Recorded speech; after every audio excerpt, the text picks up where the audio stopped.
High বন্ধুরা, কেমন আছেন সবাই? আশা করি ভালো আছেন। শেখ বাড়ির রান্নাবান্নায় আপনাদের স্বাগত জানাই। তো আজকে আপনাদের জন্য আবারও নতুন রেসিপি নিয়ে চলে এসেছি। তো সামনে কালী পুজো উপলক্ষে আমি আপনাদেরকে করে দেখাবো হৃদয় হরণ পিঠা রেসিপি।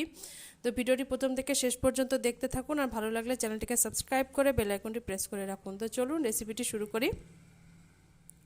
তো প্রথমে আমি একটা ময়দার ডো বানিয়ে নেব। তো ডো বানানোর জন্য এখানে ওভেনের মধ্যে কড়াই বসিয়ে দিয়েছি, আর কড়াইয়ে দিয়ে দিলাম 300 গ্রাম মতন লিকুইড দুধ, আর দুধের মধ্যে 1 চামচ সাদা তেল দিয়ে দিলাম। আর ভালো মতো নাড়াচাড়া করে দুধটা উষ্ণ গরম হলেই কিন্তু দুধের মধ্যে ময়দা দিয়ে দিতে হবে। আর ময়দাটা দেওয়ার অল্প অল্প দিয়ে অনবরত নাড়াচাড়া করে এরকম একটা সুন্দর ডো বানিয়ে নিতে হবে। তো ডোটা বানিয়ে নিয়েছি, আর এদিকে একটা পাত্রে আমি সাদা তেল মাখিয়ে নিলাম, আর ডোটাকে তার মধ্যে দিয়ে দিচ্ছি। কারণ সাদা তেলটা মাখানোর জন্য ডোটা কিন্তু কোনো কিছু গায়ে লেগে যাবে না, তার জন্য সাদা তেলটা মাখিয়ে ডোটা নিলাম আর ঠান্ডা করে নেব ডোটাকে। এদিকে চিনির সিরাপটা বানিয়ে নেব। তো একটি পাত্রে আমি তিন চামচ চিনি দিয়ে দিলাম, আর জল দিয়ে দিলাম, আর একটা এলাচ ফাটিয়ে দিচ্ছি যাতে ফ্লেভারটা ভালো আসে। তো অনবরত নাড়াচাড়া করে আমি একটা চিনির সুন্দর সিরাপ বানিয়ে নেব। তো সিরাপটা কিন্তু তৈরি হয়ে গেছে, এখন ঠান্ডা করে নেব। এদিকে ডোটা আমার রেডি হয়ে গেছে, আর ভালো মতন মুথে নিয়েছি। এখন ডোটাকে 6টা লেচি আমি কেটে নেব ডো থেকে, আর একটা একটা লেচি নিয়ে একদম গোল গোল রুটি শেপ দিয়ে বানাবো। আর সামান্য একটু ময়দা দিয়ে বানাচ্ছি, তো ময়দাটা দেওয়ার জন্য বেলতে সুবিধা হবে। আর তারপরে এরকম ডিজাইন করে, এরকম ভাঁজ করে, এরভাবে ডিজাইন করে কিন্তু আমি পিঠেগুলোকে বানিয়ে নেব। তো দেখতে পাচ্ছেন ডিজাইনটা ভাঁজ করাটা আমার হয়ে গেছে। এখন এইভাবে দুই মুখ এক জায়গায় করে সামান্য একটু হাতে জল মিশিয়ে নিলাম, আর ভালো মতন এক জায়গায় লাগিয়ে দিলাম যাতে খুলে না যায় ভাজার সময়। আর একটা কাঠির সাহায্যে এরকম আমি হার্ট শেপ দিয়ে দিলাম।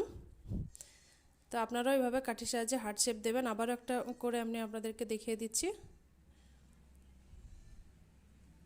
তো এইভাবে ভাঁজ করে আমি পুরো একদম সুন্দরভাবে বানিয়ে নিয়েছি। এখন দুই মুখ এক জায়গায় করে আমি আটকে দেব। সামান্য একটু হাতে জল লাগে আটকে দিলাম, আর এরকম কাঠির সাহায্যে হার্ট শেপ দিয়ে দিচ্ছি। তো সব পিঠেগুলোকে কিন্তু আমি এইভাবে বানিয়ে নিচ্ছি। এই দেখুন সব পিঠেগুলোকে আমি এভাবে বানিয়ে নিয়েছি। এখন ভেজে নেওয়ার পালা। দেখুন এই পাত্রের মধ্যে সাদা তেল দিয়ে দিলাম, আর তেল কিন্তু হালকা গরম হয়ে গেছে। একে একে পিঠেগুলোকে তেলের মধ্যে দিয়ে দিচ্ছি। আর পিঠেগুলো ভাজার সময় কিন্তু তেল একদম লো আঁচে রাখতে হবে, নাহলে কিন্তু পিঠেগুলো ভালো মতন ভাজা হবে না। একদম লো আঁচে রেখে উল্টে পাল্টে লাল লাল কালার করে নিয়েছি, আর একে একে আমি ভেজে উঠিয়ে নিচ্ছি। এদিকে চিনির সিরাপটা ঠান্ডা করে নিয়েছি, আর একদম পিঠেগুলোকে ভেজে গরম গরম আমি চিনির সিরাপের মধ্যে দিয়ে দিচ্ছি। বাকি যে দুটো ছিল সেগুলো আমি বানিয়ে নিচ্ছি। তো এই পিঠটা ভাজা হয়ে গেছে, একে একে উল্টে দিচ্ছি। উল্টে পাল্টে লাল লাল কালার করে কিন্তু ভেজে নিচ্ছি, আর অনেকটা টাইম নিয়েই কিন্তু ভাজতে হবে। তো সবগুলোকে সিরাপের মধ্যে দিয়ে দিচ্ছি।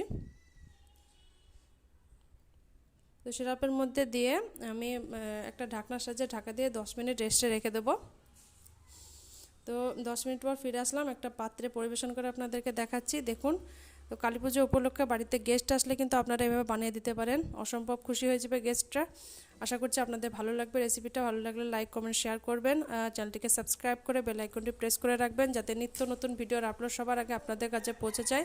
সবাই ভালো থাকবেন, সুস্থ থাকবেন। আজকের মতন বিদায় নিচ্ছি, দেখা হবে পরবর্তী ভিডিওতে।